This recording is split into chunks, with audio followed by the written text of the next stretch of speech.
Қайырлы күн баршаңызға. Бүгін мен сіздермен тәтті тоқаштардың, яғни қантты плюшкалардың, булочкалардың рецебімен бөлісемін. Бұлар өте дәмді, дайындалу жолы да оңай. Менің каналыма тіркеліп, лайк, комментарий жазып, өз пікірлеріңізді білдіре отырыңыздар. Енді алдымен бастаймыз.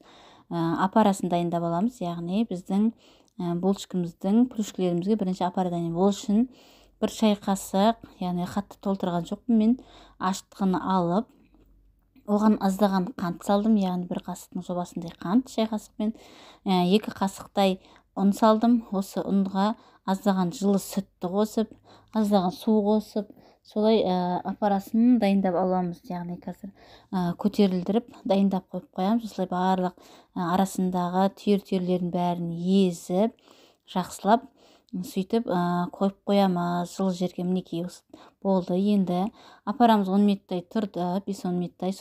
Дайын болған осы апарамызды, яғни қамырымызды осы неге саламыз. Енді дайындайтын ұнымыздың үстіне саламыз.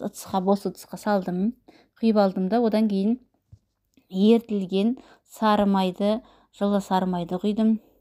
Одан кейін аздаған қант салдым, яғни қант салдым аздап. Мен енді көп салмадым. Мен тәтті болсын десеңіздер, көбірек салсаңыздар болады. Мен азғантай ғана салдым. Қасықпен енді 3 қасықтай салған сияқтымын. Одан кейін жылы сүтімізді қостым. Жылы сүт қостым. Осы сүттің жылытып алдым да, содан кейін барып оны құйдым. Одан кейін аздап отырып, азғантайлап салып отырып, ұнымызды саламыз. Ұнымызды салып, жақсылап қамыр бастыра бастаймыз. Енді мен жұмыртқа қоспадым. Жұмыртқа қосып жасаңыздар өте жақсы болады. Мына жерде жұмыртқа қоспай, жұмыртқа өзінен жасадым, яғни тек қана ұн мен сүттен жасадым, яғни май қосып тұрып. Осылай бәрін араластырып, жақсылап қамыр қылып бастырып аламыз. Булочканың қамырындай қылып, барлығын араластырамыз.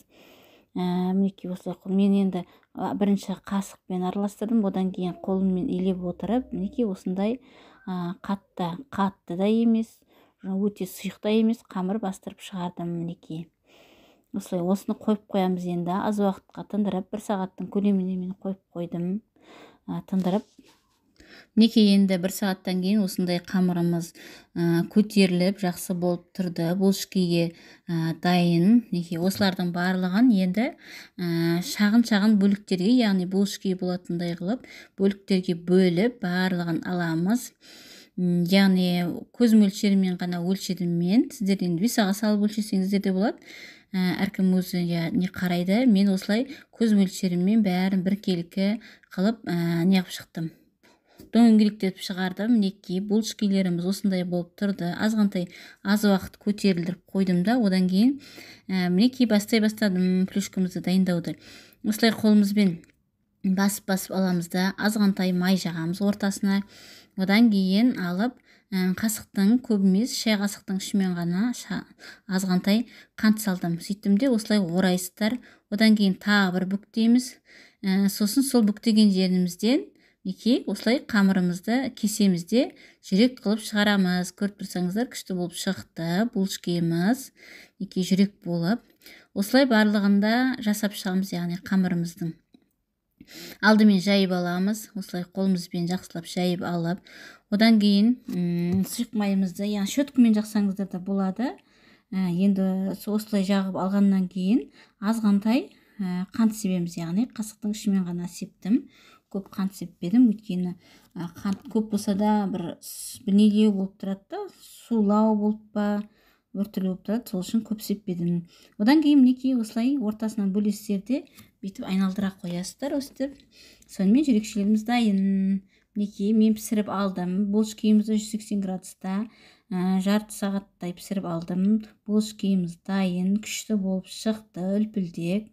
Менің каналыма тіркеліп, лайк, комментарий жазып кетіңіздер. Видеоның соңына дейін қарағандарыңызға рахмет. Сіздер де жасап көріңіздер. Жасалу жолы өте оңай.